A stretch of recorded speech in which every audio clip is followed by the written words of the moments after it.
Okay, guys, let's just make sure everything is connected right here. Alright. Okay, guys. Alright. Make sure everything is connected. And go and check on everything is working.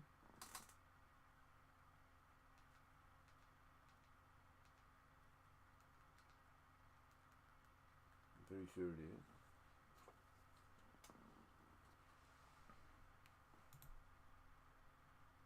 But yeah, welcome guys to this live stream today, this morning, if you will. It is about 7:52 in the morning. I'm going to be drinking some Pepsi because if I was to do the coffee maker and I adjust the camera there and make a little bit too much noise.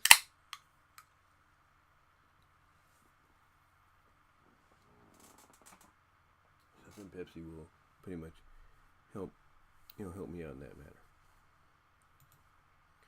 But yeah, welcome to this live edition of Topics on My Mind.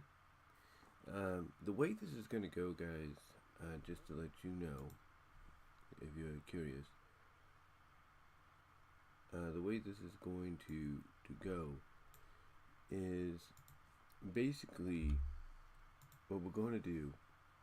I do apologize for any lag. Is if you do have any questions, and hold on for a sec, the fan just went on.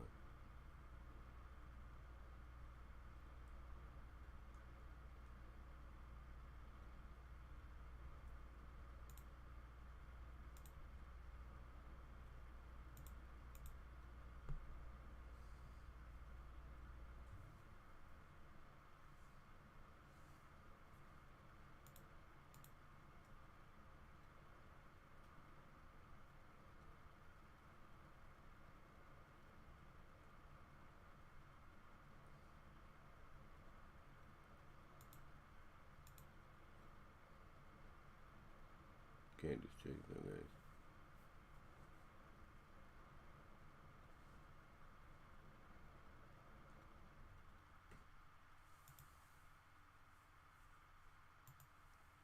But yeah, like I was saying, the way this is going to work,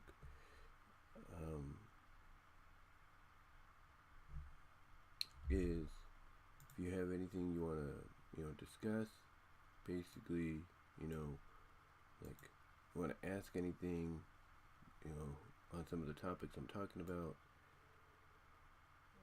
just go to, and I'll link it here. I'll put it down here in the thing.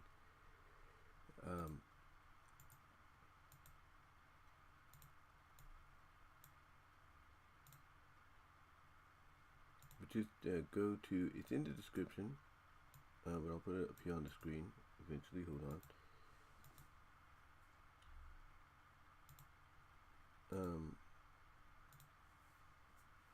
Basically, if you have any topics, you want to ask questions about, basically what I'm trying to say is if you have any questions of the topics that I'm talking about,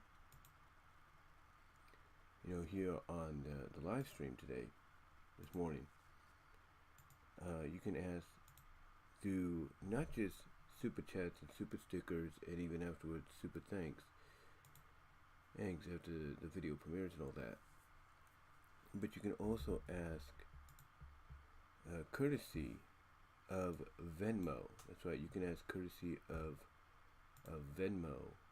So let me add that to the screen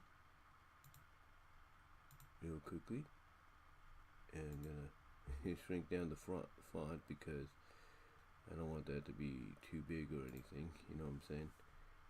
So you want to shrink that down, but you can help me out at and hold on, I gotta move that, take care of that. get that out of the way. There we go.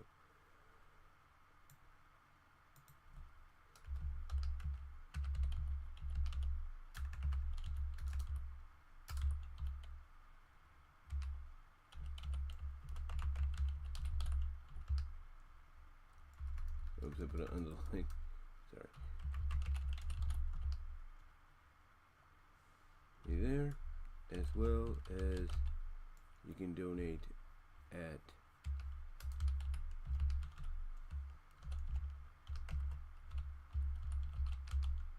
Cash App as well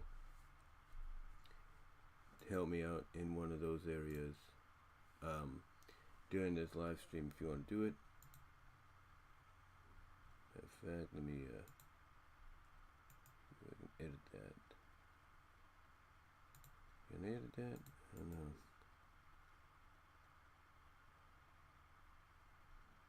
It's alright. I'm sure you guys can see it. But yeah, this is where you can, oops. But yeah, basically, you see it up there, Venmo at Brian-Romer-2 and Cash App at BW98. You can help support me there if you can do it. It'd be greatly appreciated, because right now financially I'm not doing so well, even though I'm working. I want to try to have some money on me besides just, you know, my check, which is going to go to taking care of my overdraft and all that. And that's what this would be like too, if you guys can help me out at Venmo and at Cash App, because I get the money instantly and it'll help bring down my overdraft, so I don't have to worry about losing any of my paycheck, of any of it that I still have left after using some of my daily pay to pay down the bank, you know, and the overdraft fee there. So if you guys can help me out in that department, it'd be greatly appreciated in the long run, whatever you guys can do. Also, super chats, super stickers are also open if you want to help donate there, whatever you guys can do. But mostly the ones that I just added on the top are probably the best avenue to go down for the time. So it'd be, like I said, be greatly appreciated if you guys can you know, do that in, you know, in the long run. It'd be really greatly appreciated. Oh, I see what I can do. Okay. Yeah, just figuring out where I could fix stuff. Okay, I can get it up there. That's cool. Anyway, but anyway, yeah. Once again, I want to welcome you guys to this, you know, morning edition of topics on my mind for today, the 13th of July. We are basically 12 days away from my 43rd birthday, so that's kind of cool. And like I said, I'm drinking some Pepsi because it's a lot easier to drink and not turn on a coffee machine or anything. I mean, my ultimate goal eventually is to kind of fix things around here to where I can put like a little Keurig machine, like one of those small on-the-go ones, you know, in here, and just do the coffee like that, you know.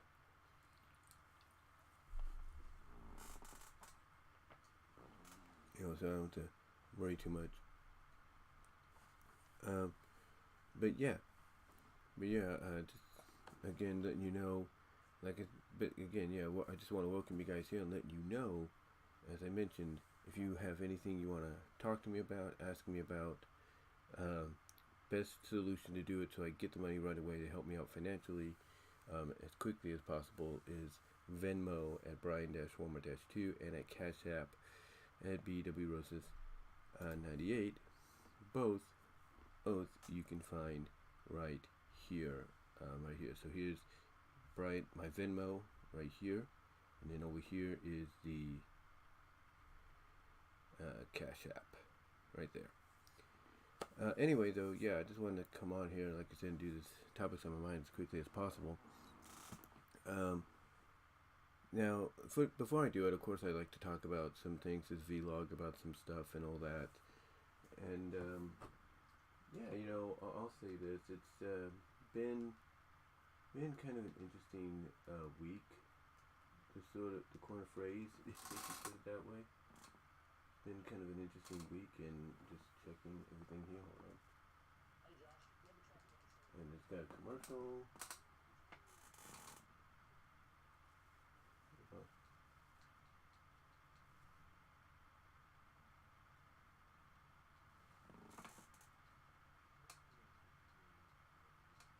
Yeah, you guys. Hopefully, you guys can hear me. I do apologize if it's a little low. You guys can hear me?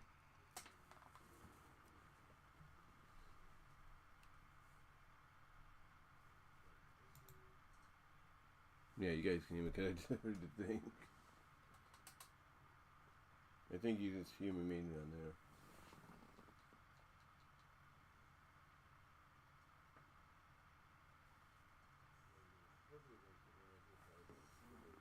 You guys can hear me? Okay, just making sure.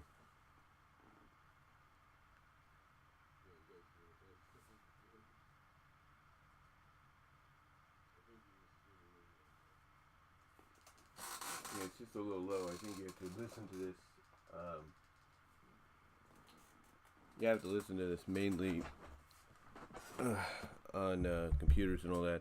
I'm using the blue snowball right now, not the headset and everything, because make it a lot easier to clean up when it's all said and done.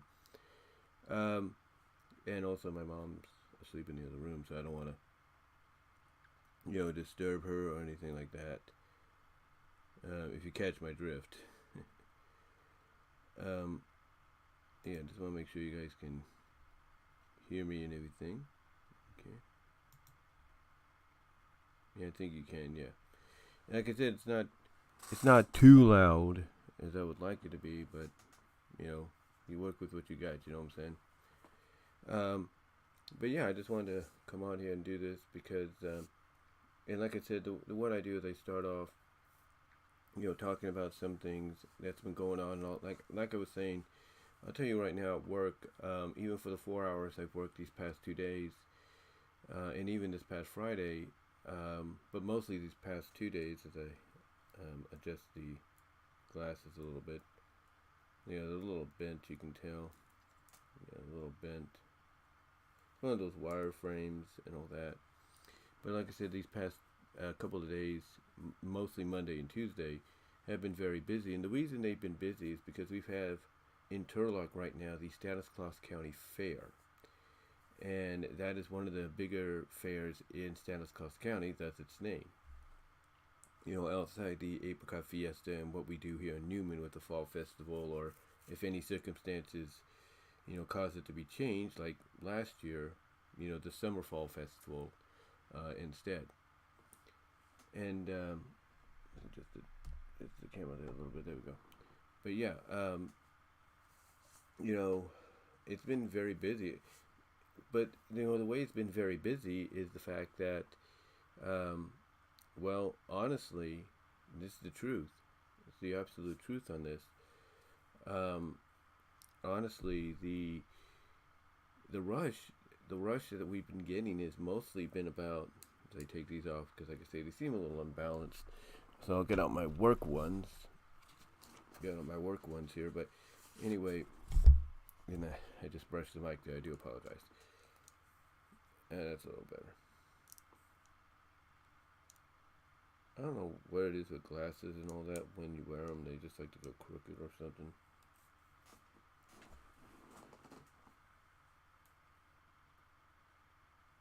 Yeah, that's better. I think it's just the camera too, the way it's angled. But, like I said, basically, it's also the nose grips too. It's weird. But anyway, like I said, I've noticed that the way it's been getting busy is, from what I can tell, is the timing. I've noticed between 1 to, when I get there, it gets busy. 3 o'clock it gets busy. 5 o'clock it kind of dies down, but still gets busy. But mostly between 3 and 5 and 1 and 2:30 is when it picks up a lot, because of the fact that there are people, in my opinion, taking a break from the fair to go grocery shopping, and to get items for the house, grocery wise. Take them home, and then when they rested up a little bit, go back to the fair. That's how I'm viewing it. So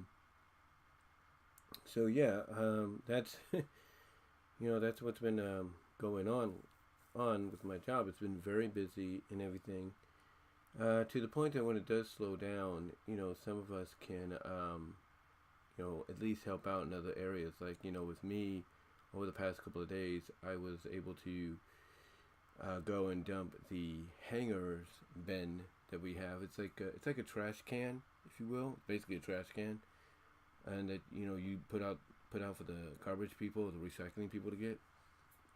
But it's red and black top on it, got a black lid, red body, if you will.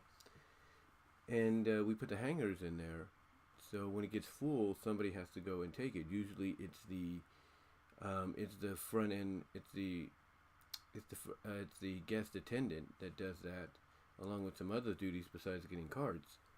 But because it's the summer and they're overloaded and everything with responsibility when it comes to getting the cards, they have to those jobs fall upon other people. They fall upon other people.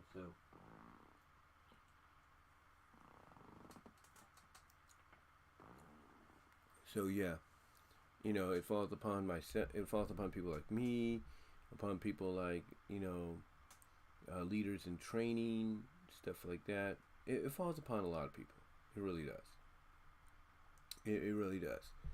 But it helps out in the long run. So that way, if they do get time to go check the bathrooms and everything, they can do that. Then they can get back to bringing in the carts. So that's pretty cool.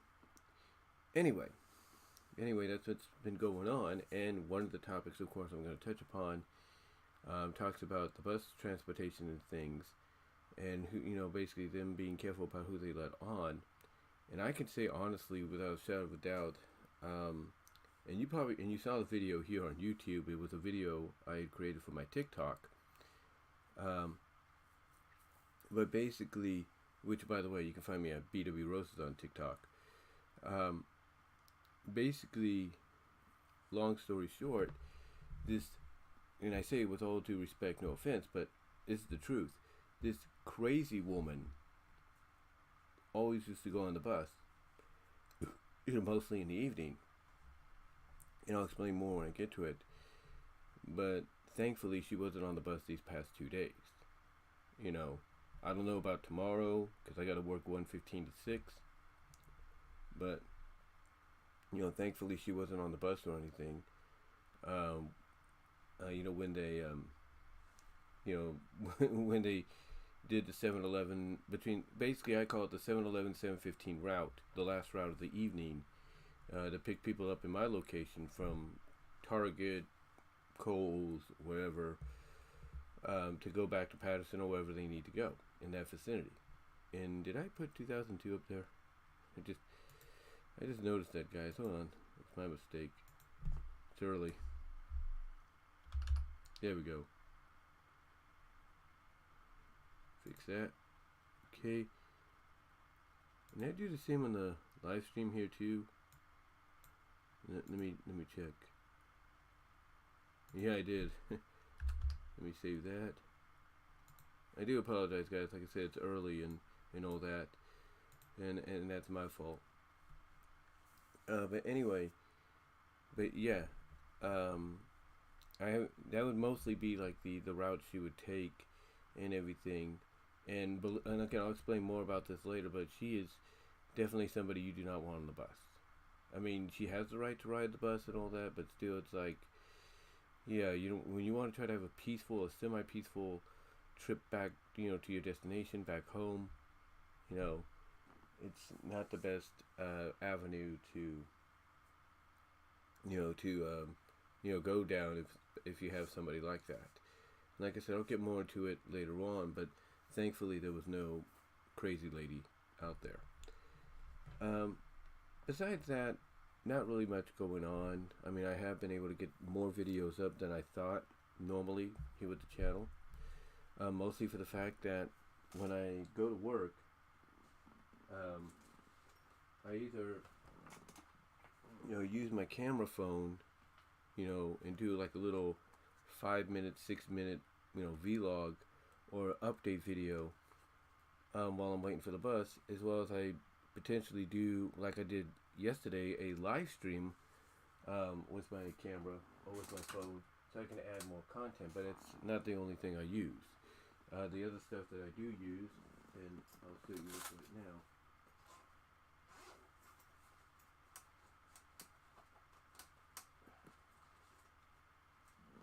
is this stuff. I use I think you can see that. Focus in there. I don't know if you can focus. Hopefully it'll focus. Yeah. But it's a digital kit. It's an Olympus digital video recorder.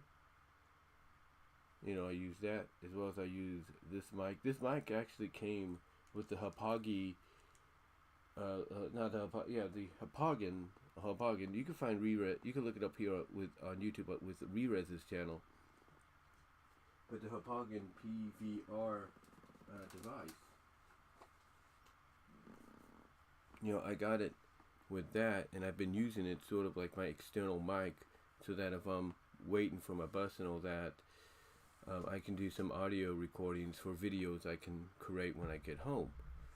Now you might be wondering exactly where I do them. Well, we have a section, and you've probably seen this in the video, where I kind of hang out at on the other side of the store. It's like, I don't know how you see this on the camera, but it's like, you know, it's like here is the, you know, direction to the entrance. Here's the other direction to go to the area. I don't know what that was.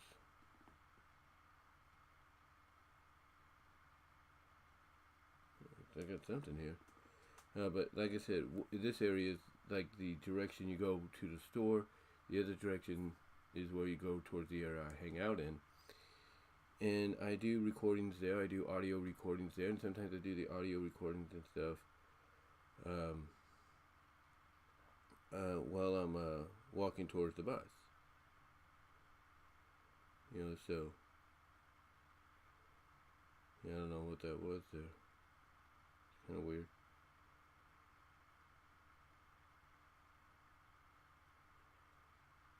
But yeah. But yeah, that's what I do. Those are the things I do to add content. I've been able to add more than I thought normally, you know, as much as I can. Not saying that's always going to be the deal. I think we've noticed there are a few occasions lately that, not lately, but in the past several days, to where I've had to only do like one and that's it. And again, it's like I've said, it's what happens when you live with your family, and one of your family, mostly in my case my mom, is off for the summer or off for a seasonal break. You have to work around it. But anyway, though, with that said, I just want to, you know, catch you up on some things vlog wise. And now let's get on to certain topics we will talk about. And again, guys, if you have any questions, you know, about these topics, or anything you do want to ask, you know, in between, again, super chats, super stickers, a great way of doing it, whatever you guys can afford. Super thanks afterwards, maybe I'll reply in a separate video. As well as if you want to help me out financially right away, as well as get your questions or inquiry, or your questions or whatever answered or rebutted, if you will. Venmo at Brian-Walmer-2 and Cash App at BWRoses98 are the best and quickest way to make that happen financially for me and for you, along with the other opportunities that I present, or that I'm presenting to you as options. You know, again, like I said, it's early. But anyway, let's talk about some of these topics. Let's talk about some of these topics here.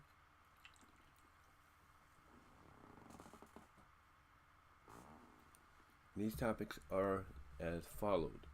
The first one, I did do a video on this, and we're going to touch upon it once more. Kazuki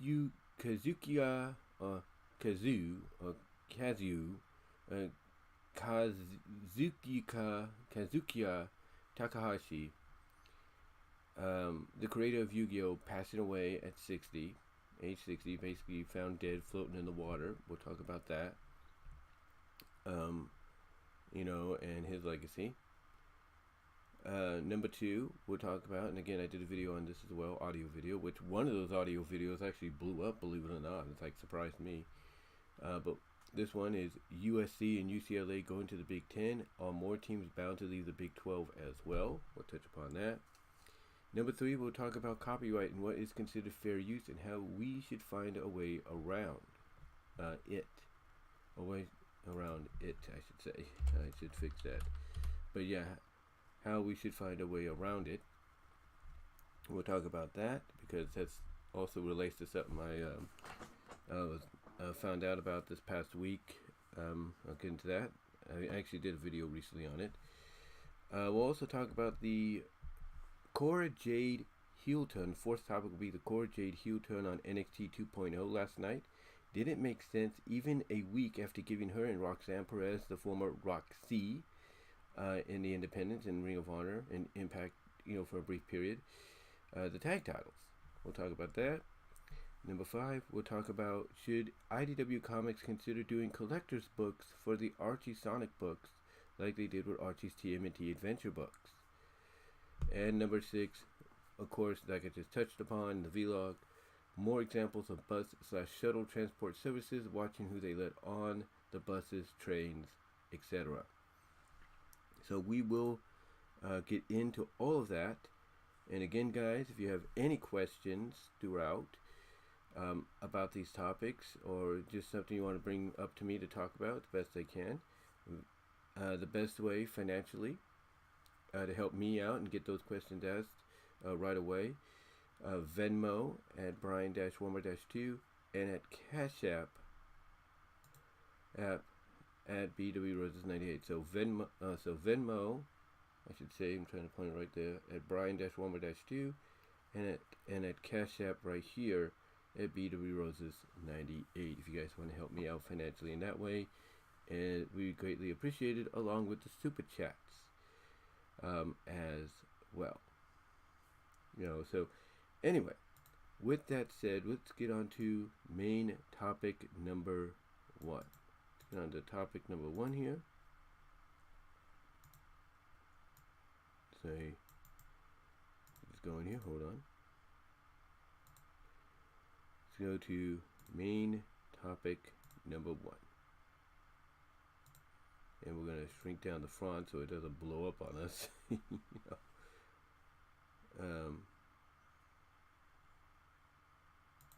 There we go.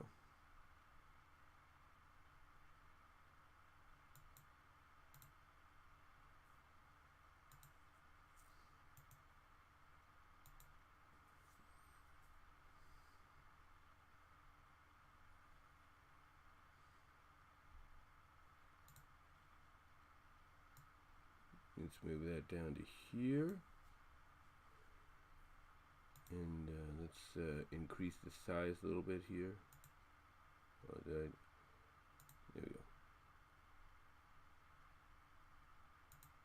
Make it bold.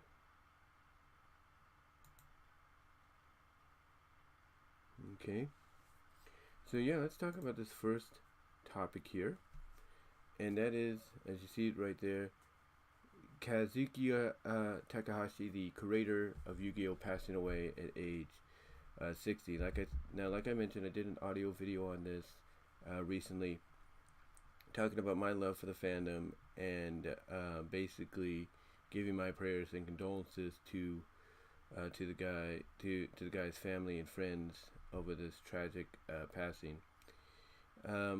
But yeah, if you've been following Yu-Gi-Oh for a while, since the beginning, the humble beginnings up till recently, this is coming as a shock, especially with the fact that, as I found out through TGS Anime's YouTube channel, I think it was that one, should be, he had,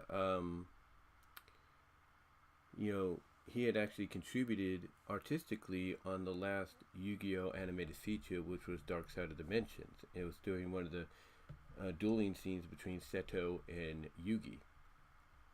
So, he still was contributing up till then. And, they actually have a video here on YouTube of him doing a tour of his home, and he has a lot of Yu-Gi-Oh stuff. Some things he says that he got from people sending to him and all that. But yeah, he's got a lot of things on there, a lot of things there that just are just massive, and I can definitely tell you it's going to become like a museum. If the family wants to continue his legacy, I think they're going to turn that into a museum for people to walk through and everything, and really get a feel for what he brought to the table. Now, for me, if you will, like I said in the original video I did a couple days ago, to me, the guy, definitely left a legacy on a lot of folks, because for me, I never thought I'd be into something like that, because I didn't really get much into Pokemon. I mean, like I mentioned in the audio video, I saw the movie, saw a few episodes, thought they were alright, but never really got into it, as much. Digimon kind of changed my mind a little bit, and I got into that a little bit more, because obviously that was aimed at a more older audience. And then when Yu-Gi-Oh came around, it's like, sign me up.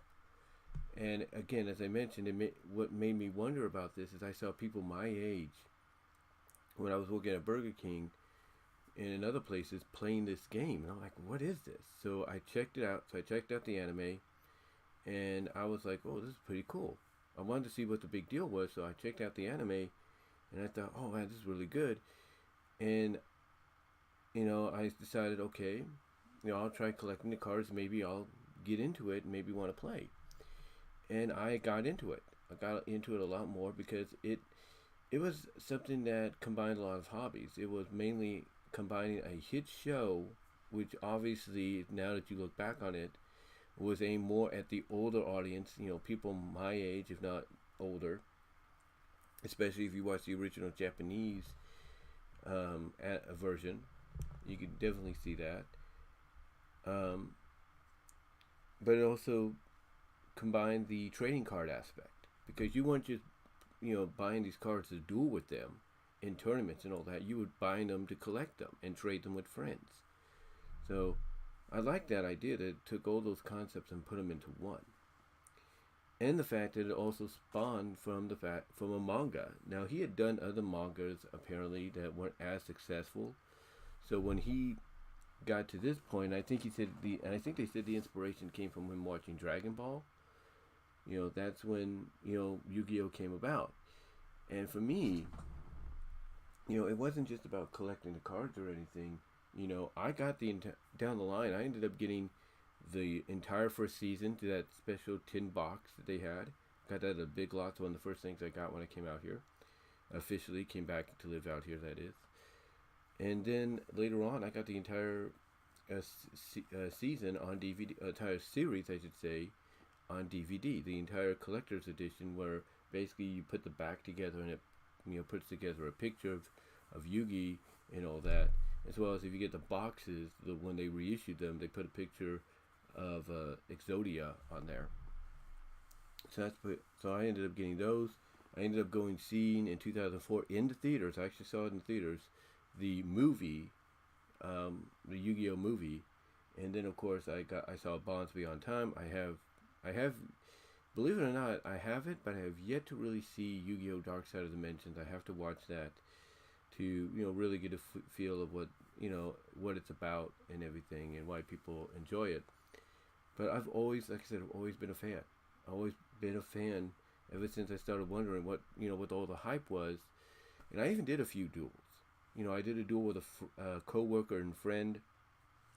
When I lived in Lawrence, Kansas, I went to his apartment, and we dueled, and he took my Dust Tornado, because he was the thing. The Dust Tornado was one of those trap cards that if you got it, apparently people wanted it because they got rid of the magic cards. So he ended up getting that, but later on I got another Dust Tornado, so I didn't have to worry.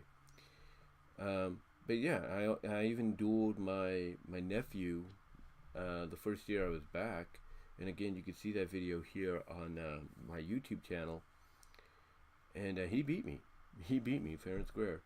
But yeah, I was always I've been a fan basically since I lived in Kansas, believe it or not. I've been a fan since then.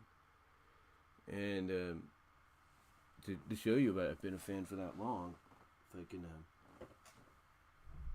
get it out here without any issue.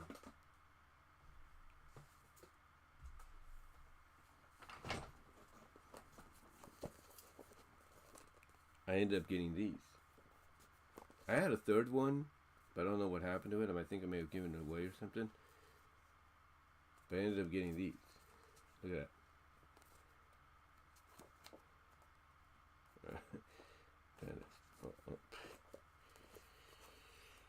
There, that's better. Yeah, I ended up getting these. These are the mangas right here. There's his name right there. These are graphic novels. These are basically collections of all the stories that were in the Shonen Jump magazine. So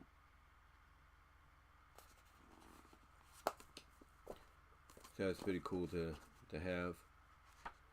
I don't know if they still publish Yu-Gi-Oh mangas. I know if they do, they publish them. Maybe based on the more recent animes of Yu-Gi-Oh. I know that.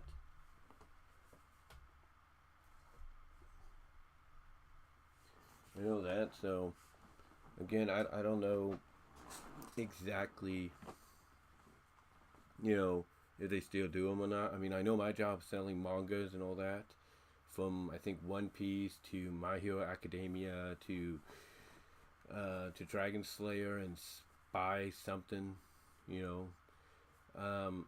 but I don't see any Yu-Gi-Oh, so I don't know if they're still publishing it. If they are, let me know.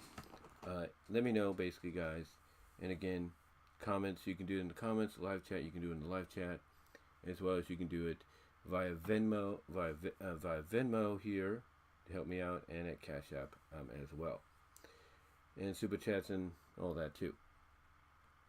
But yeah, I don't know if they're still doing it, but like I said, I've been a fan for a while. I've been a fan for a long while. I mean, I even did a couple of Yu-Gi-Oh collector videos. I can probably put those up here eventually.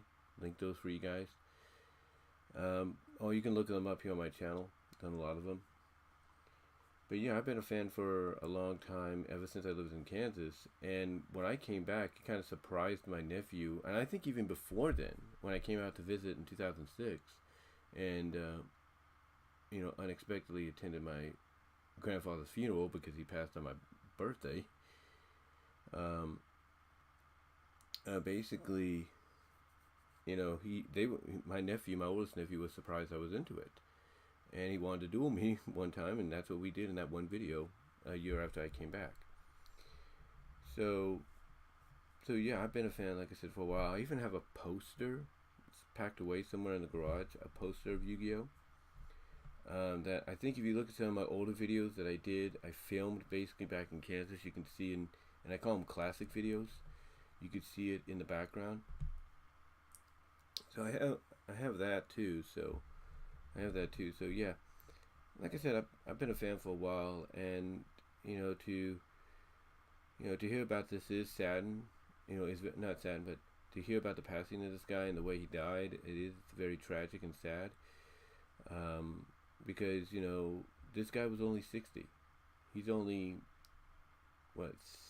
17, 18 years older than me, so it is kind of sad to hear that he passed away the way he did. I mean, apparently he was, I guess, body surfing or something, and something happened to where he was found by a Marine Coast Guard or something off the coast of Okinawa, Okinawa, if you will. So I do apologize for the mispronouncing of it, but yeah, he was found off the off the coastline, just floating, and apparently he had been attacked by some sea creatures, like maybe sharks or little fish here and piranhas maybe that chew at the skin or something, maybe some sea minerals. But yeah, he was it was not a, but yeah, it was an unfortunate breaking news to find out about, and everybody has covered it. Everybody has talked about it, from USA Today to national news, because of the fact that, you know, the franchise he helped create and bring to the forefront, you know, has it, you know, became the phenomenon that it did, and he's the reason for it. So, yeah, unfortunately, unfortunately, it's, you know, not always good. It's not always a great thing to hear when someone passes, especially someone that's responsible for the creation of something that you've been a fan of for a while, or maybe in some of this generation's case grew up on. So it's not always good to hear about that. But apparently Konami is going to, along I'm assuming with Takahashi's family, is going to keep the legacy of Yu-Gi-Oh going for the longest time, and I don't think you would have it any other way. So again, like I said in the original audio video, my prayers and condolences go out to his family in this time of his passing, and thank you, Mr. Takahashi, for giving us a great franchise in Yu-Gi-Oh. Really appreciate it. And again, guys, the VENMO,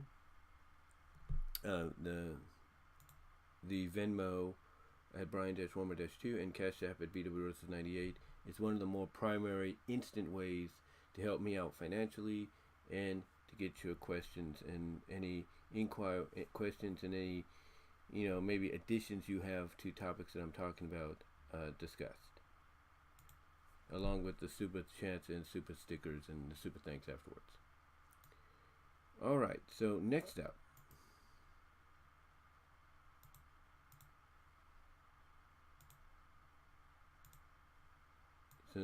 here, we're going to talk about, as we try to shrink this down a little bit, there we go. Next topic, we're going to talk about USC, UCLA going to the Big Ten, and more are basically trying to answer, are more teams bound to leave the Pac-12 as well? Now, as I've done a couple of videos on this, and one of them, believe it or not, blew up. It just blew up, went to the hundreds, if you will. So in fact, let me check that right now. It just blew up and everything. Now let me check where it's at right now. If it pops up.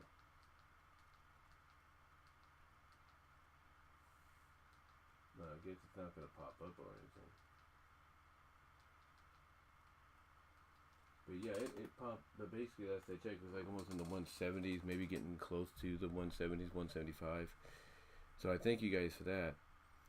But yeah, this storyline that everybody's been talking about even up till now, and currently, I should say, you know, it's something that nobody would have expected, because when you think of the Pac-12, you think of the Pac-10, you think of the Pac-8, you know, USC and UCLA are synonymous with that conference. So to find out that they're going to be leaving said conference for the rival conference, you know, really surprised a lot of folks, because why would you want to leave the conference you're synonymous with, and you bring a lot of prestige to, I should say, for the rival conference, especially from a regional standpoint, of the fact that you're here in California, Southern California that is, and the conference you want to join is, you know, mostly, you know, the Midwest to upper Midwest and Northeast. You know, why would you want to do that? It doesn't make any sense. And of course, a lot of people pinpointing at the fact that it's about money. It's the money. And unfortunately, that is true. It is indeed the money. But like I said, I think, honestly, they still have a lot of channels to go through. I mean, obviously, this does sound like it's a locked deal. It's all locked in. But to me, they still have a lot to go through. And don't be surprised if someone does, as the old saying goes, cock block them from, you know, making it happen. Don't be surprised by that. But yeah, right now, it does seem like USC and UCLA, by 2024 at least, are heading to the Big Ten. and it's going to be interesting. It's going to be interesting to see exactly how a lot of fans are going to receive this. I mean, apparently there's a lot of fans right now that are receiving it, but it's kind of mixed. The reaction is very mixed. I guarantee you, a lot of alumni and a lot of current students and all that at at both schools are kind of mixed about it, because they're like, I'm pretty sure they're thinking along the same lines anybody else are. It's like, why would you want to leave a conference that our schools are synonymous with? Why would you do that for the rival conference? It doesn't make sense. So we'll have to just keep watching and see what other developments occur over time. But yeah, right now it seems like a done deal. But along with this, it also brought up some other questions as well. Like, are other teams bound to leave the Pac-12 as well? And some teams' names that have been brought up have been Oregon, Washington, because they have some prestige age behind them, following the likes of USC and UCLA. They have they have some name value as well, and there's been talk about them heading to the Big 12. There's been talk about the Big 12 probably trying to get Arizona and Arizona State. There's been talk of the Pac-12 reducing itself to a sub-conference. Basically being a shell of its former self. But here's the thing. I don't think the Pac-12 has to really worry about anybody leaving, because it looks like, according to reports, the alignment as far as the SEC is concerned is done. So there won't be needs for any more teams to be added. So to me, I look at the fact that the Pac-12 is going to be fine. I think they are going to add a few teams down the line. A lot of people are looking at Fresno State, Nevada, UNLV, San Diego State as options. It seems that everybody seems to also, but what I'm trying to say is, hold on.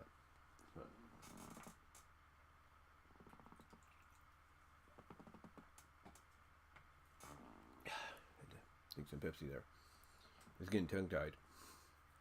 But it seems, I think a lot of people are forgetting there is another. Oh, I saw your TikTok, Bugs. Thank you. And good morning to Bugs in the live chat. Really appreciate it. Again, guys, for any of you that will be joining in the live chat, super stickers, super chats are on and open. It would be appreciated. Super thanks afterwards when it gets fully integrated, processed in. And if you want to help out immediately, Cash App and Venmo are the best ways to do it. But like I said, people are seemingly forgetting there is another team they can bring in, and this team recently, in the past year or two, had a great year, had one of the best years, period, and that's San Jose State. Yeah, not last year, but the year prior, they had a great year. They had a tremendous year. They got ranked and stuff. So San Jose State should also be in that discussion. Just because maybe their attendance, school-wise isn't, big enough in the eyes of some folks, I think they're a perfect fit for the Pac-12 as well. And from a Bay Area rivalry kind of standpoint, you give Stanford a new rival, you give Cal a new rival, and you have essentially 3 Bay Area rival games that fans could look forward to. So, to me, I believe, if anything, right now the Pac-12 is going to be fine.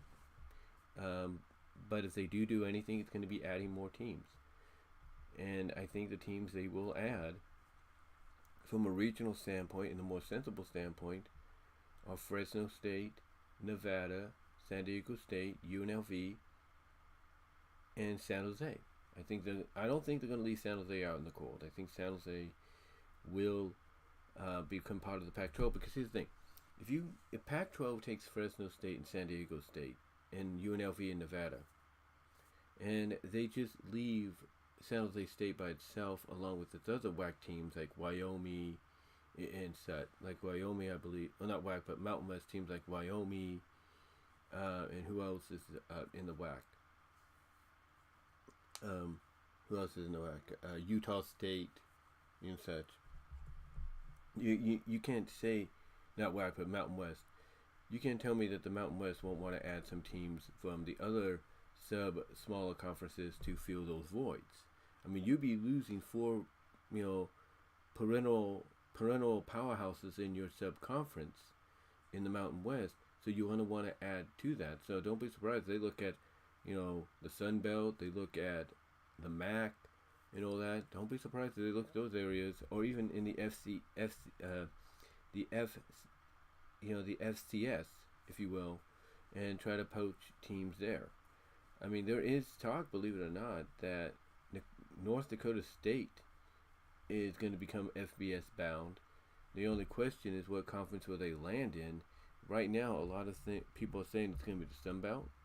Some are saying it's going to be Conference USA. But do not rule out the Pac-12. Don't rule them out. So, or even the Mountain West.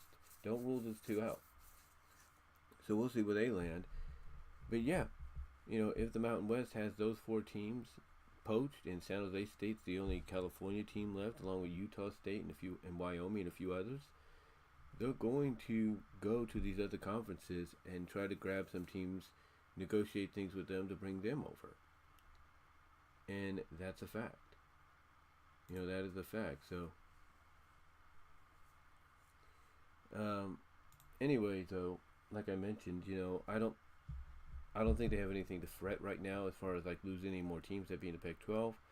But again, if I am them, I'm probably going to add a few more teams, not just to fill the void left behind by USC and UCLA, but also to reassure that if this happens again, with 2 other teams, we'll have, pretty much a Pac-12 no matter what the circumstance, in the future. So I think the Pac-12 will be good. I don't think any more teams are going to be leaving them right now. Even though, like I said, Oregon and Washington are in discussions to leave, and so is Arizona and Arizona State. But I think what's going to happen with the Pac-12 and even the Big 12 and other conferences that are going to potentially lose some teams is they're going to start planning ahead. They're going to start planning ahead to basically make sure they have enough they have the required teams in their conference that they need to have, even if they lose other ones, by probably going to other conferences or even to the FCS conferences and bringing in schools from those areas to fill the void. That's what I think is going to happen. So yeah, I don't think any more teams are going to be leaving the Pac-12 right now, but like I said, we just got to keep watching and see what the end result's going to be. Because who knows? For all we know, today, tomorrow, it could break that Big 12 has, made a deal, negotiated a deal with Oregon and Washington, or they've made a deal with Arizona and Arizona State. Who knows? But we'll have to see. Anyway, with that said, let's go to topic number 3. Let's go to topic number 3 here, guys.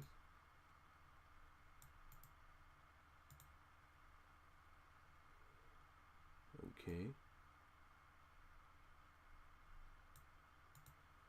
All right, topic number 3, copyright and what is considered fair use and how we should find a way around it. Now, I bring this up because recently I did a video where I talked about somebody here on YouTube that I follow, which is Just Alex. And Just Alex basically had one of his videos blocked by, well, not blocked, but copyright claimed by AEW. And as I mentioned in the video, Alex, like people, people like Alex and people like Jade, Cora, Channel Awesome, if you will, James Rolfe, Bob Show, you name it. A lot of people utilize YouTube as the means of making a living. Like if they don't want to go out and get a physical job and they can see that their channel is doing well financially, this becomes their main course of income. And, they don't want to abandon it. They don't want to abandon it whatsoever. So, so when Alex came out and announced that his channel, or at least his video, had been copyright claimed, he went on Twitter, went on social media, and asked everybody to retweet and message Tony Khan or anybody else in AEW that can get this cleared up, because he is following all the fair use practices. Now, a lot of people, like myself, have come to his defense. We have retweeted Tony Khan. We have retweeted Aubrey Edwards to try to get their attention, to try to get them to, override this so that he can make some money off it, because he's not breaking any rules. But unfortunately, it doesn't look like that's going to be the case, because so far we haven't heard anything, any update whether or not it's been lifted or not. So, I know I just kind of didn't make sense. It kind of sounded like a ramble, but like I said, we haven't heard any update or whether it's been lifted or not. But unfortunately, if it hasn't been lifted, he's going to be taking it down. He even had to re-edit it, so he took the reactionary part out. But even so, if he doesn't hear anything by today, he's going to probably take it down, more than likely. But here's the thing too. One person on his in response to his Twitter, and I mentioned this person in the video, at Top Rope Podcast on Twitter, which they also go by the Off the Script mantle, but not the same Off the Script that JD from NY206 does, but it's just a name of the Twitter handle, but they're at Top Rope Podcast. They basically said that, more or less, that they understand where Alex is coming from. They understand that what he did was in fair use, but that they know from experience that Tony Khan will not allow such things to happen. He won't. Tony Khan will copyright claim you, if he feels, what he considers is his intellectual property is being used without his consent, even if it's an audio. If it's an audio, it's still going to get claimed. Another example of this is JD. I don't know if JD got it cleared up or not, but JD was invited to be part of the media scrum after Forbidden Door, and he and Jesse, his co-host on his Dynamite reviews, like tonight, were at the scrum, and they were videoing. They were doing a live feed of the scrum, and when JD got home, apparently he found out that his scrum got claimed, not blocked, but it got claimed by AEW. And now, again, I don't know if he got it worked out or anything. If he did, it's great, because what he did is he actually retweeted Aubrey Edwards at AEW to try to get this cleared up. I'm guessing she's the one that he contacted as well, along with Tony Khan, to get his media scrum situation cleared up. But yeah, JD even suffered it as well.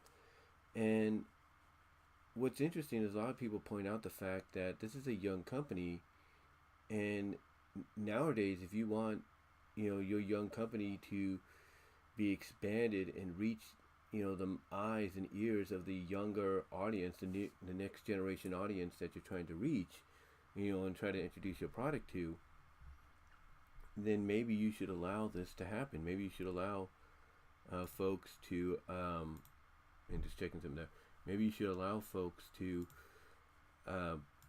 basically, react to what your company is doing. But unfortunately, that's not the case. That's unfortunately not happening when it comes to Tony Khan or even any wrestling company or entertainment company. It's just not.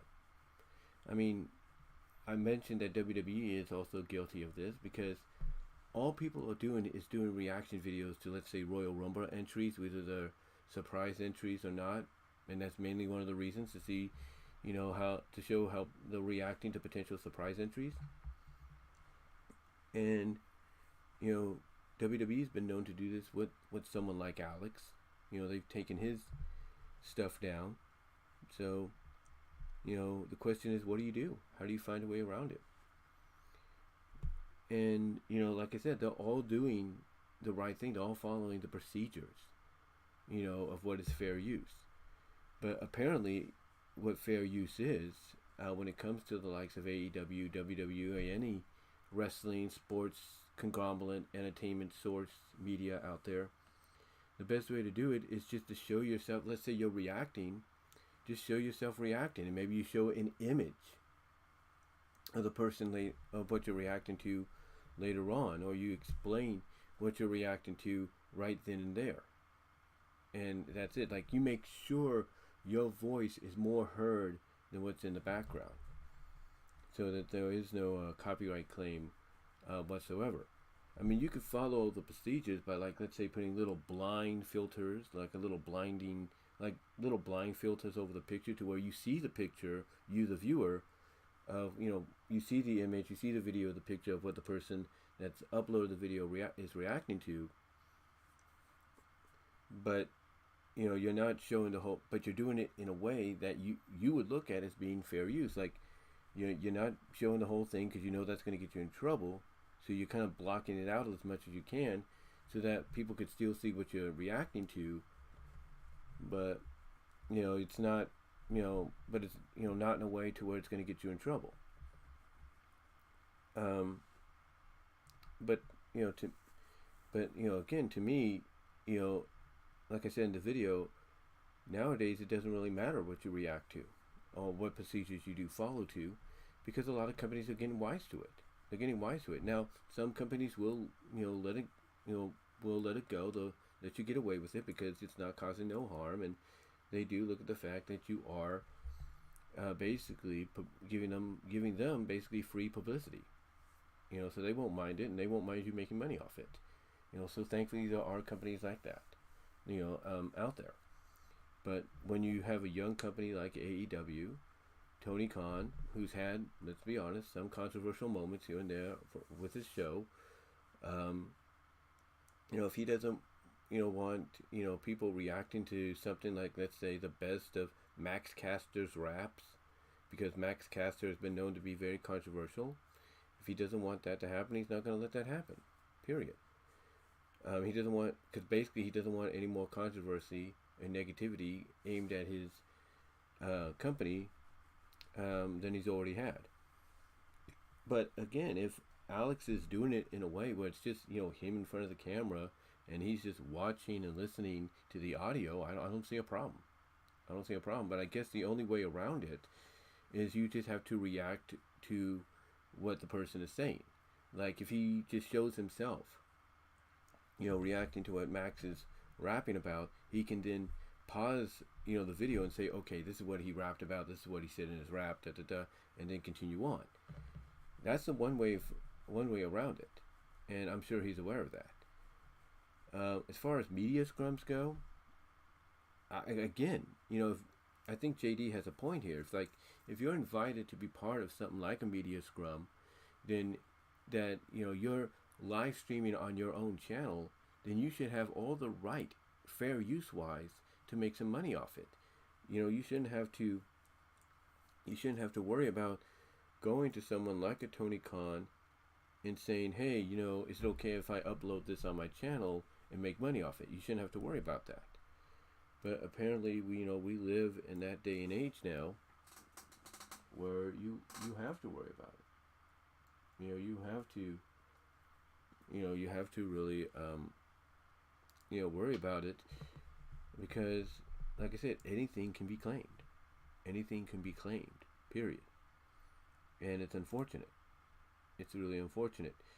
I mean, there are times I've reacted, like, I'll sit right here and I'm reacting to, MLP stuff. Like, I reacted to, I think, Best Gift Ever, and I even reacted to 200th episode.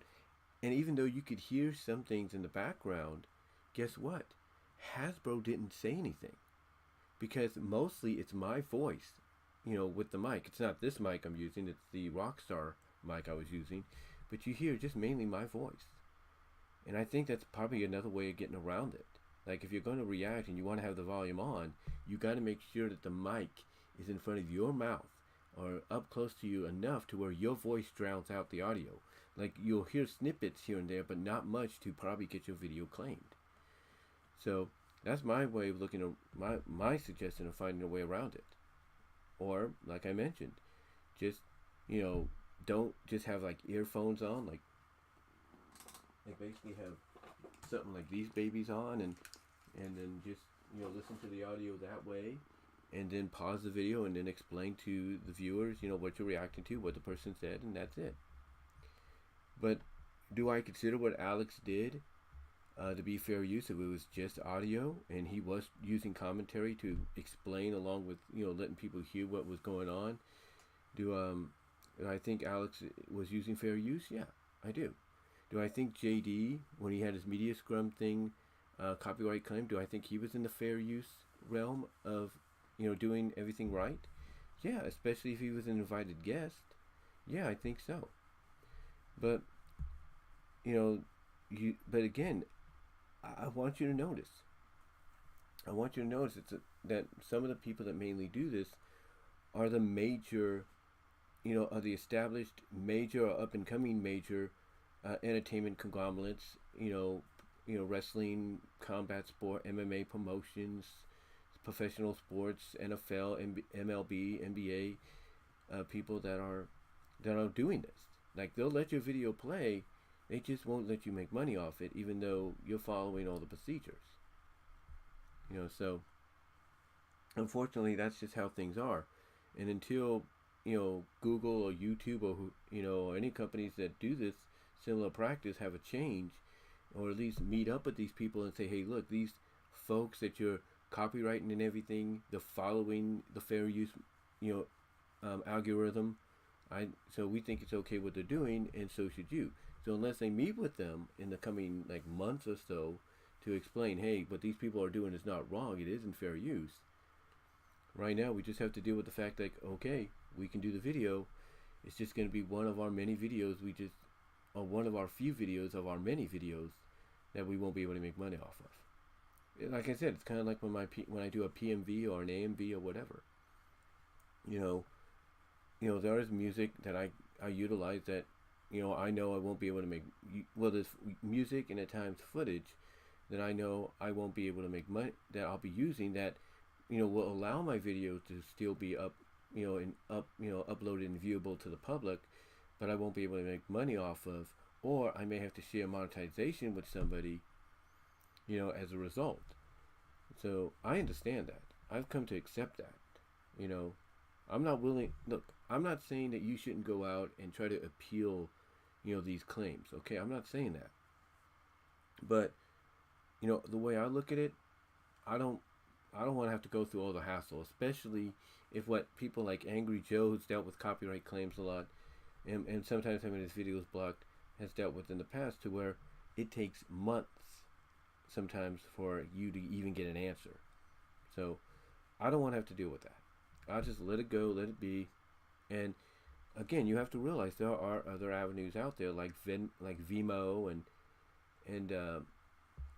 like VENMO and BitChute and other places, Twitch, Daily Motion. There are other avenues to look into. So my way, again, my thought of getting around it is either just react to it, have headphones on, listen to the audio, react to it, pause the video, explain to the viewer what you're reacting to,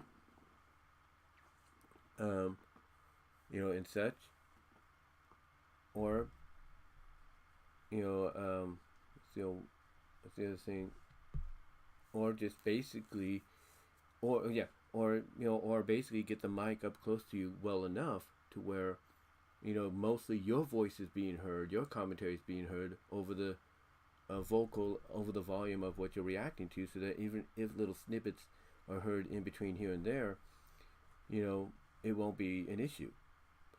Another option, before I go to the next topic, is also have other accounts elsewhere. Have accounts at VENMO, have accounts at Daily Motion, at Twitch, at BitChute.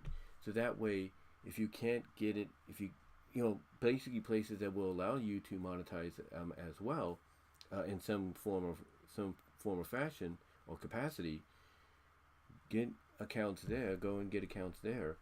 And then that way, once you start monetizing them, what I'm trying to say is once you're there, hopefully you won't have to deal with the same issues here, and you'll be able to make money that off those videos that you're not making here. That's just another way of getting around it, in my opinion. But yeah, I consider what Alex and JD and others like Angry Joe and even then Cora have done to be fair use.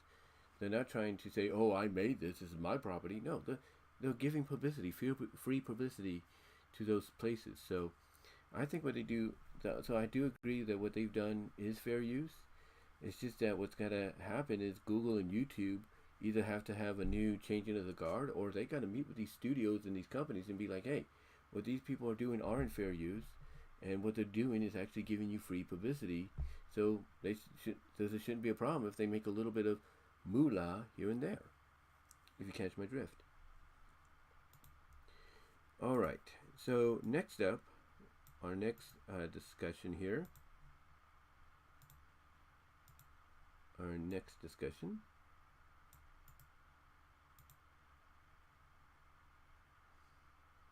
Let me shrink this down a little bit so you can fit it in there. Well, that's too small. Ooh. Whoops. There we go. Number 4. The Cora Jade heel turn on NXT 2.0. Did it make sense even a week after giving her and Roxanne Perez, the former ROK-C, on the Indies in Ring of Honor, and for a brief period, very brief period in Impact Wrestling?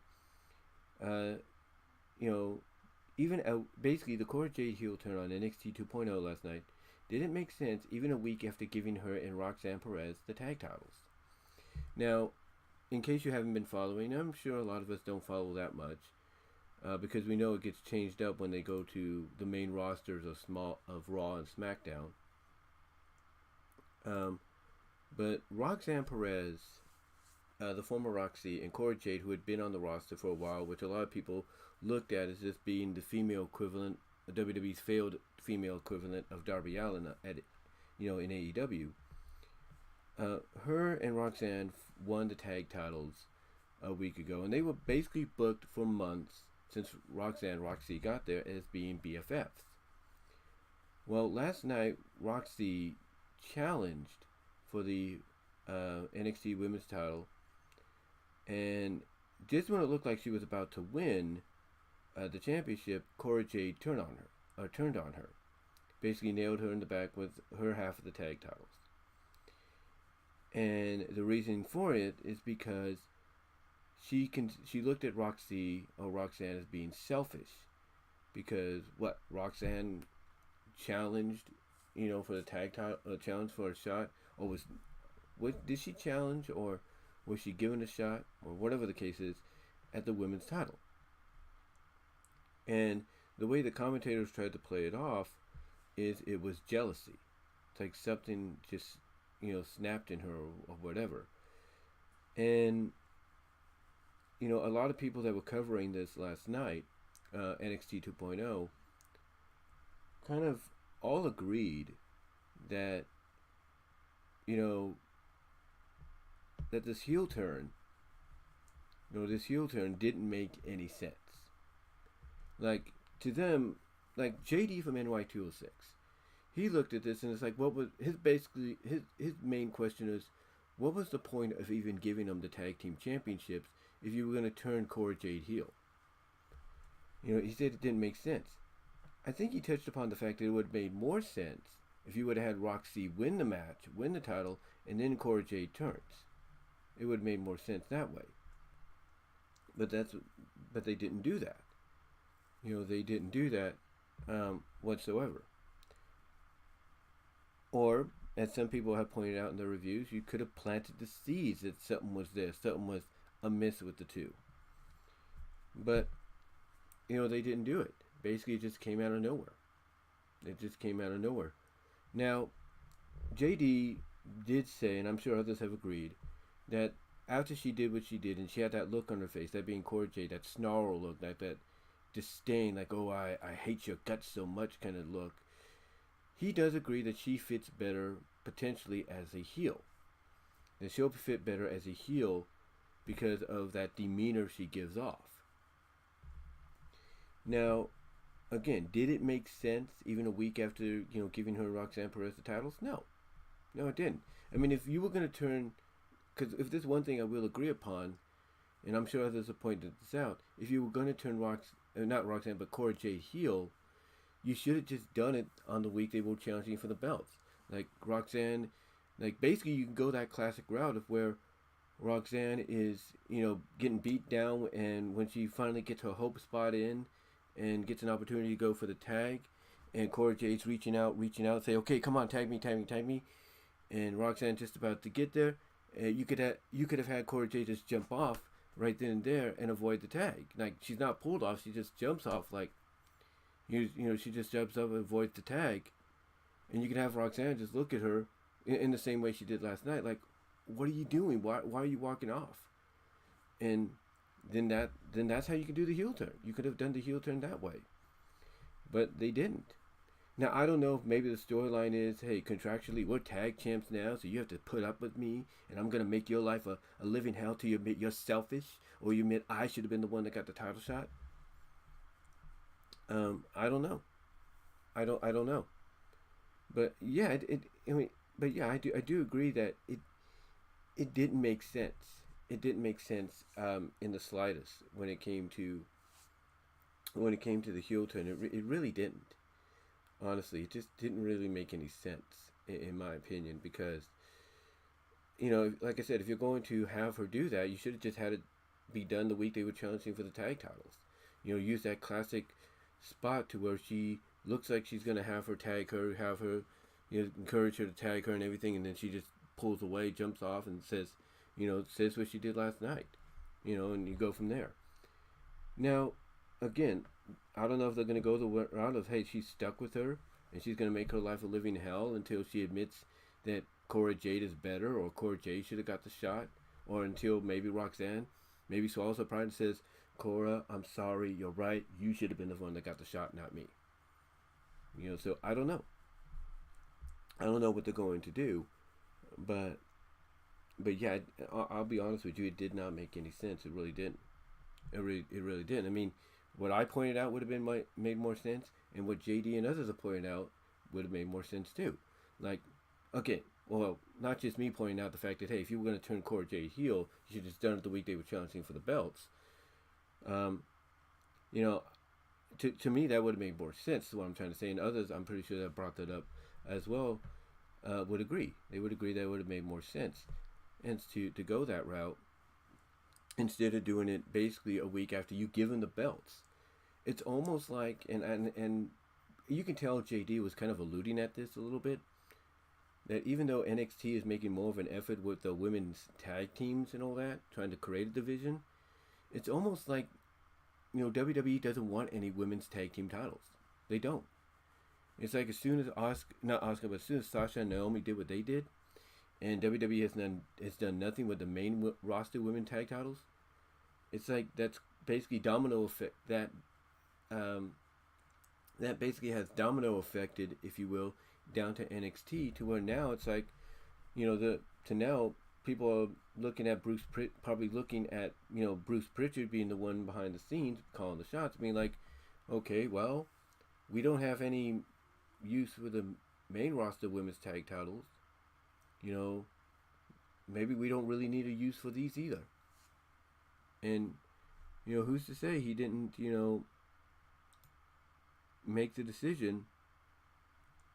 He didn't make the decision to basically, in correlation with the women's tag team titles on the main roster being shelved indefinitely for the time being, decide, how can we do the same with the NXT women's tag titles? Oh, I know. Let's have Cora Jade turn on her partner a week after winning them. That might have been what he decided. Again, I'm not working behind the scenes there or anything, but the way people are viewing how NXT is being treated right now under Bruce Pritchard's watch, I wouldn't put it past them to say, hey, well, if we can't have the main roster women tag team titles, then we're not going to have them in NXT either. And that's could have been what happened. That could have been what happened, but it's just one of those situations to where I think the sooner Triple H, if he is coming back to NXT, and his QR code has something to do with it, that the sooner he comes back and takes control, the better things are going to be. That's how a lot of people are viewing it.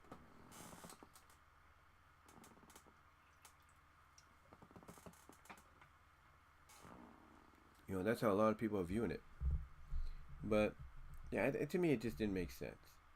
Now, if they build upon this, which apparently they're going to try to do, if they build upon this and they have ROK-C come out and basically acknowledge that she should have saw this coming, that everybody from Nikita Lyons and others have warned her about Cora Jade, and even explained to her that the reason nobody wanted to team with Cora Jade is because they know who the real Cora Jade is, who the real person behind that skateboarding is, that facade, if you will, is, you know, and that she's nothing more than a user. She's a manipulator, if you will, of people to, you know, get what she wants because she can't do it on her own. You know, if they come out and explain that, you know, Cora, you know, have ROK-C or Roxanne acknowledge that she's learned, that she found out, or that people warned her that Cora Jade can't be trusted, that, you know, the reason Cora Jade, like I said, never had success with partners is because they see the real Cora Jade, that the real Cora Jade is just self-centered and doesn't care about anybody but herself, and then she'll use and manipulate people to get what she wants. You know, if they go with that, then fine. Maybe giving them the benefit of the doubt, maybe that might help them salvage this storyline or this sudden heel turn, you know, that we got from Cora last night. But yeah, I do agree. It didn't make any sense, even a week after giving them the belts, because if you're going to have her turn heel on Roxanne Perez, on ROK-C, then you should have just had it happen during the tag title match. So yeah, I do agree. It didn't make any sense. And the way they can only salvage this, like I said, one of the main ways they can salvage this is to have ROK-C come out and acknowledge that she was been warned by folks not to trust Cora Jade, because that Cora Jade in reality is just a self-centered manipulator who uses people to get what she wants because she can't do things on her own. So we'll see what happens. Hopefully they'll do something like that to salvage this storyline. All right, next up at number 5. At number 5, as I try to get this up here.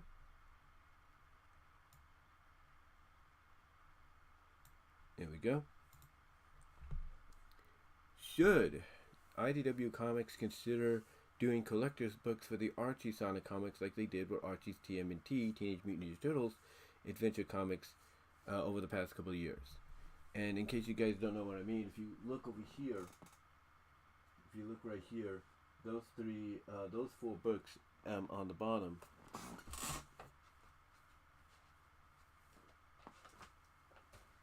these here,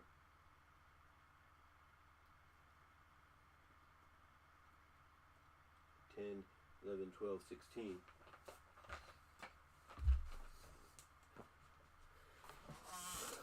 Those books there are the collector's books that IDW did for the TMNT Adventure books that were, you know, for the comic series, I should say, that were published under Archie Comics. And basically, they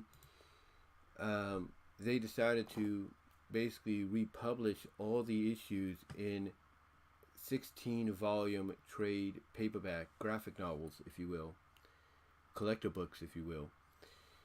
And it got me, and it's got a lot of other people thinking, you know, could they do that, or should they do that with the Archie Sonic book? And honestly, yeah, I think they should. Should they consider doing it? You know, doing collector books for the Archie Sonic comics? Yeah, they should. Now, excuse me. Now, I know people might say, well, there's going to be a lot of legal issues to go through. You know, with Ken Penders and all that. Here's the thing. Ken Penders, basically, if you believe what he says, is willing to work with people now. He's willing to work with people for a price. You know, he's willing to work with people for a price. So, basically, you know,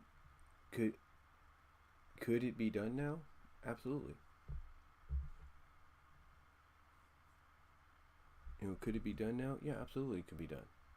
There's no doubt in my mind that if he is to be believed, that yeah, I think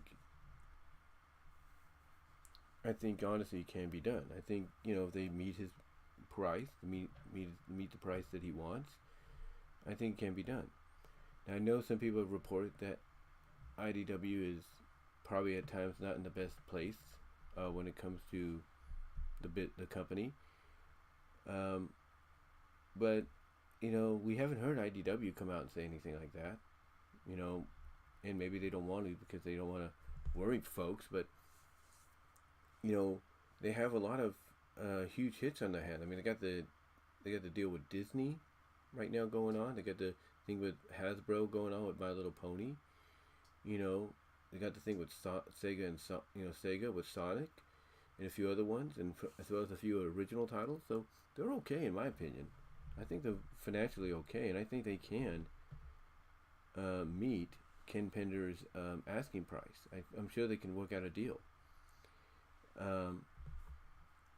So yeah, I think honestly they could do collector books and should consider doing collector's books for the Archie Sonic comics, like they did with Archie's TMNT Adventure comics as well. I really do. I think they should do it and make it a reality. I really do. I think they should make it a reality because in my opinion, it would be better for them. Honestly, if they want something that's going to help them sell or make some financial money on the side, not on the side, but basically, if they want something that's going to be a huge bestseller for them, then I think doing this would be the best way for them to do it. Because obviously they did it with TMNT and it worked. You see, it worked at TNT, not TNT, but with Ninja Turtles, and it worked. So why not do it with Archie's Sonic comics? So I think with Ken being kind of the wild card, although I think they can work something out with him, I think I think it can be done. I think it can be done and should be, and I think they should consider doing it. I really do, because you have over 290 plus issues to work with. And on top of that, you could also probably open a door to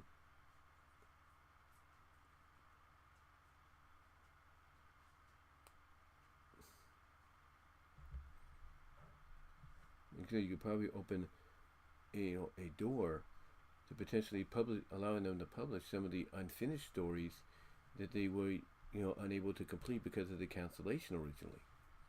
So yeah, I think IDW Comics should consider it, and hopefully they will. Hopefully, they will do that. Especially with the 30th anniversary of the original Archie book upcoming later this year, if not mostly next year. And along with Sad AM's 30th anniversary. Yeah, I think they should really strongly consider doing it, in my opinion. All right.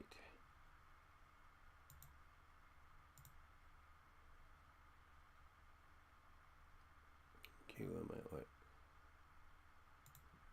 On to the last and final topic here.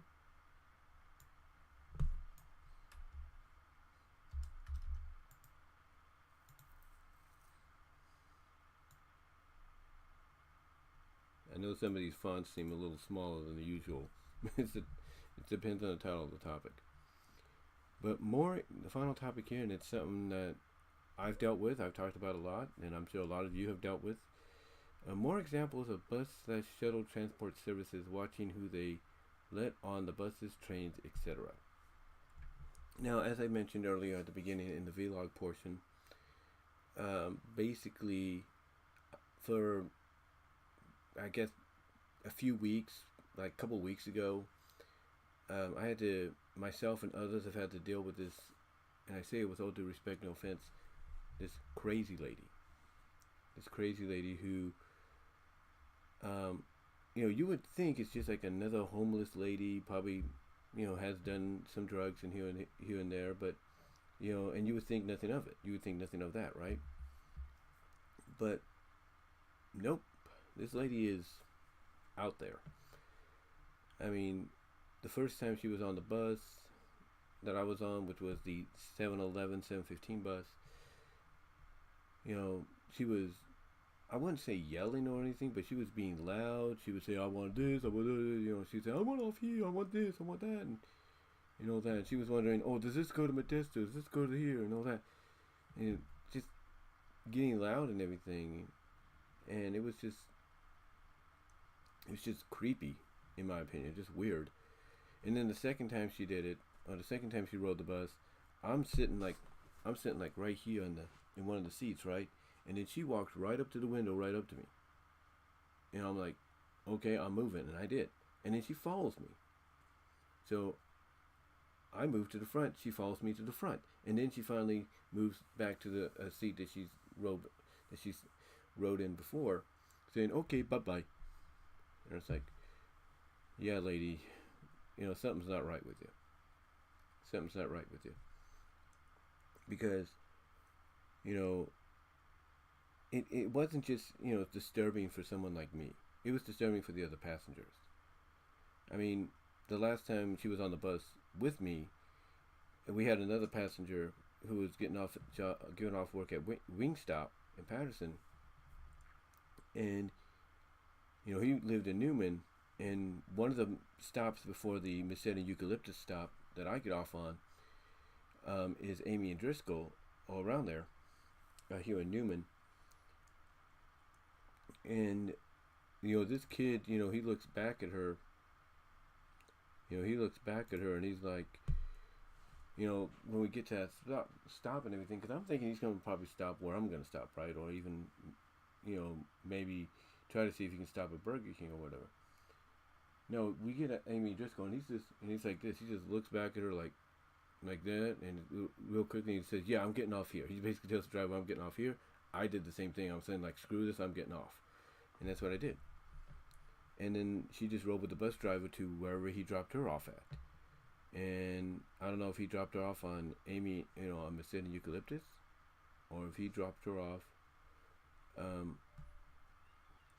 you know, at the gas station or whatever, or at the corner, because yeah, you know, as soon as I was walking, because what I did is I got dropped off there, and I walked down Eucalyptus, down to Merced, and then as soon as I got to the area I get to, which is across from the gas station, I noticed the lady over there, and I'm thinking, oh, I'm not, oh no, I'm not going to deal with this. So what I did is, instead of going my regular direction, I went another direction, basically in front of the gas station and down, you know, some other alleys, you know, behind the, basically a street or so down from what I normally would walk, to avoid her, because I'm like, that's the last thing I need right now. So yeah, we haven't had to deal with her for the past couple of days, thank God. I don't know about tomorrow, but we'll see. I'm thinking because the fair is in town, the county fair is in town, that, you know, we won't have to worry about that. But again, we'll have to see what happens. But again, she's not the only one. I mean, another example was yesterday.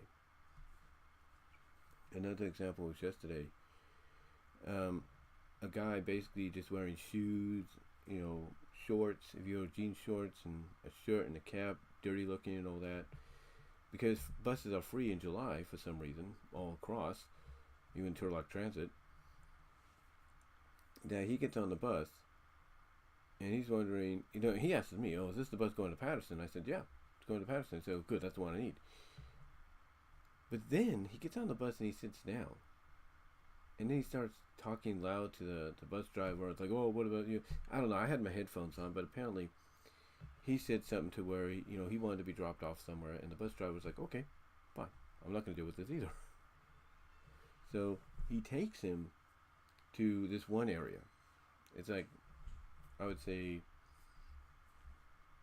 it's right out of Turlock. I'd say it's right outside of Turlock and everything.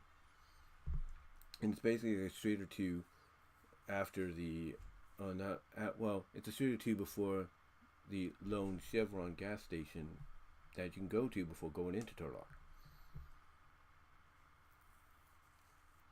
And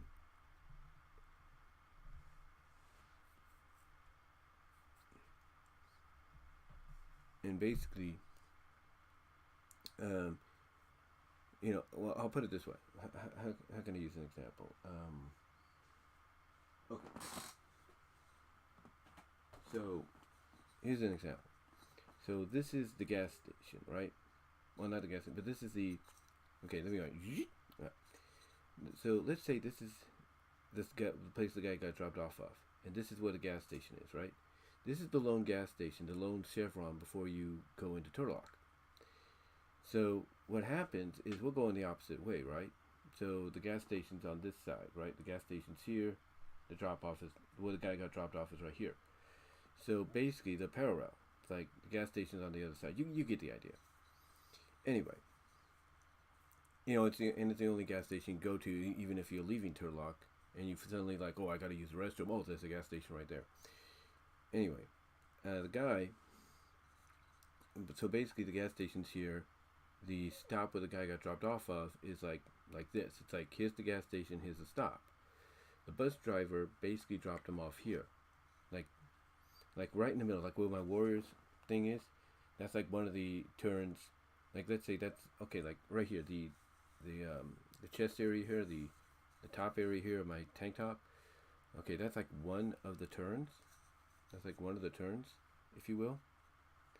So here's the gas station. Here's the turn. Here's the turn the guy got dropped off of. Here's the turn before it, like in the middle. So after we get past this turn, the guy gets dropped off at this turn, right in basically almost the middle of nowhere, where he's got to hitchhike, or walk back to Turlock, or take a long walk to Patterson. And this is, again, even though he wasn't as bad as the crazy lady, this is just another example of the fact that bus and shuttle transport services, train services, transport services in general, bus, shuttle, trains, whatever, they got to be careful about who they let on. They do. They have to be careful about who they let on, because it could be a matter of life and death. And here's what scares me. It wouldn't be the person that is out of their mind, mentally and disabledly, that could be the instigator in that. It could be someone that's getting annoyed by them that could cause problem, because the person's not shutting up, the person's doing person's saying this, that, not making any sense. So these companies got to. It's not just here in California with Stan RTA, which is now the combined company by Transdev of Max and Start, or Turlock Transit, or anything like that. It's everybody across the country, if not the world. They got to be careful about this.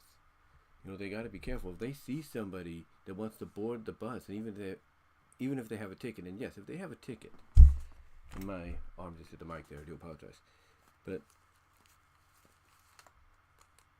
even if they have a ticket like this,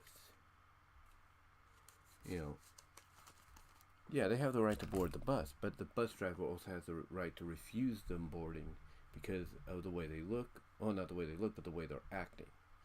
And that's the one thing they need to do. They need to watch for those signs.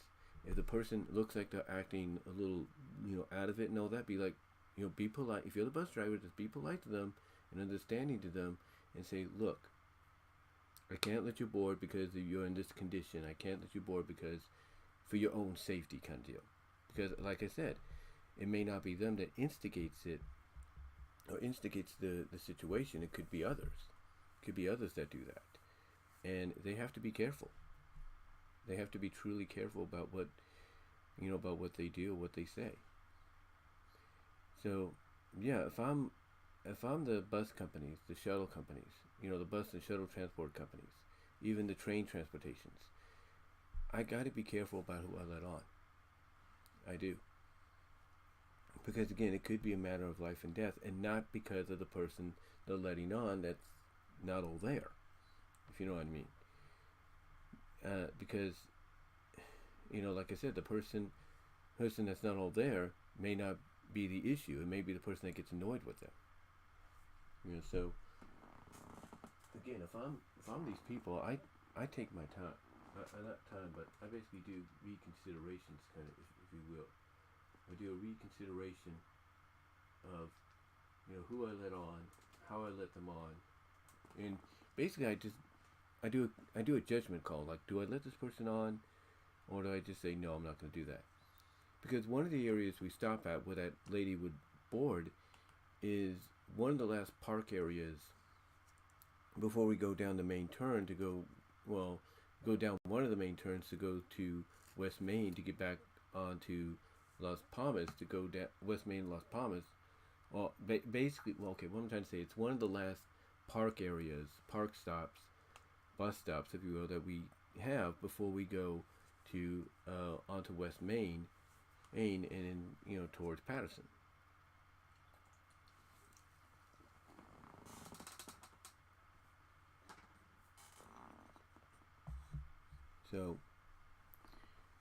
So yeah, that's the main area she would be at, and it's not just that area either. It's my job, the bus stop there. Again, they got to be careful. They got to be judges of character. They got to be judges of, whether or not this person's going to be an issue or what. Or at least if you're going to let them board, give them a warning. Say, look, if you say something just once, if you get real loud just once and act incoherent, I'm gonna drop you off. Now, I don't know if that's what the bus driver did to that guy yesterday or not. I can't really say. But to me, they need to be more careful about who they let on to the buses or shuttle systems or whatever, especially the shuttle transportation systems now, because with the fair going on and them, having this event shuttle bus out and about, or at least several event shuttle buses out and about, taking people to the fair, they got to be careful about that too, because some of these people that are not mentally, all there, may try to use the bus to go to the fair and sneak in and cause trouble. And you can't tell me that maybe that's where that lady went this past week. Like, maybe she's at the fair just walking about doing nothing, just talking randomly to herself or something. I don't know. But I pray and hope that they start taking more. They start basically, what's the word I'm looking for? They start basically watching who they let on. They watch who they let on. They make a judgment call, and that's it. I mean, if I'm the bus drivers, and let's say I see that lady at that one last park area bus stop, if I don't see anybody at the bus stop, I just drive by. If I'm the bus driver, I just drive by. Like, nope, I'm not dealing with you. Forget it. I'll let you be somebody else's problem. And I would. And being honest with you, I should say. I think it was back on Friday or something. I think it was this past Friday or whatever. I was waiting for the bus, and one of the buses that's also a Stand RTA bus is Route 15 or Route 10 to Modesto.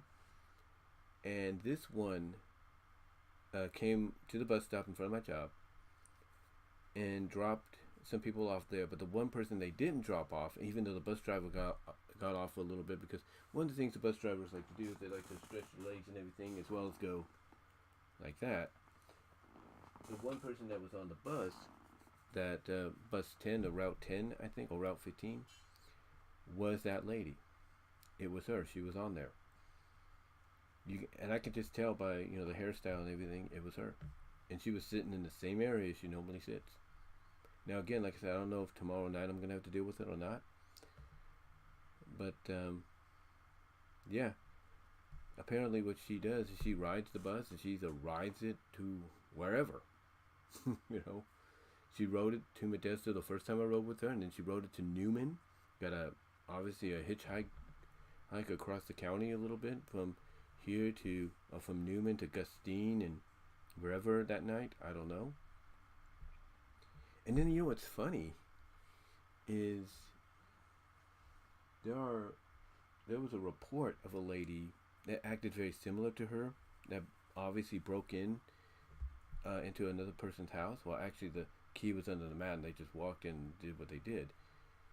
And this lady was, and the daughter of the person that was there, or the mother, I guess, who wasn't there, or whatever the case was here in town, walked in, was kind of surprised by this, called the cops, and the lady that had got into the house was yelling at her, saying, "No, this is my place," and all, just acting really weird, really crazy. So, and she was described as having dark hair, but I think maybe because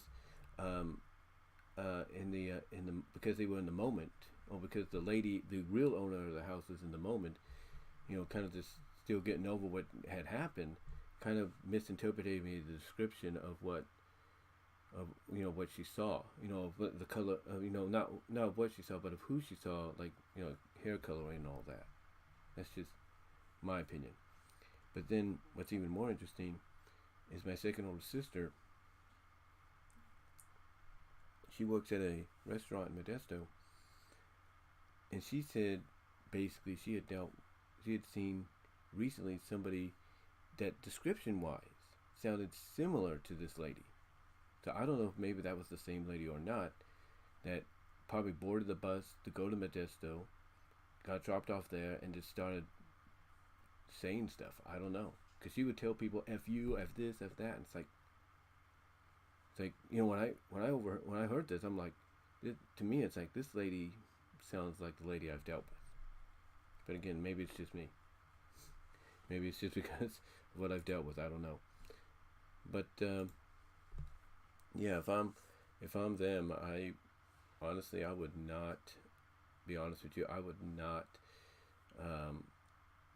if I'm the bus services, not just here in California, but across the country, the shuttle bus transport services, if you will, across the country, not just here in California, as well as the train services and all that, I should really watch who I let on. Because again, it may not be that person they let on that causes a situation or a scene or a life and death, scenario.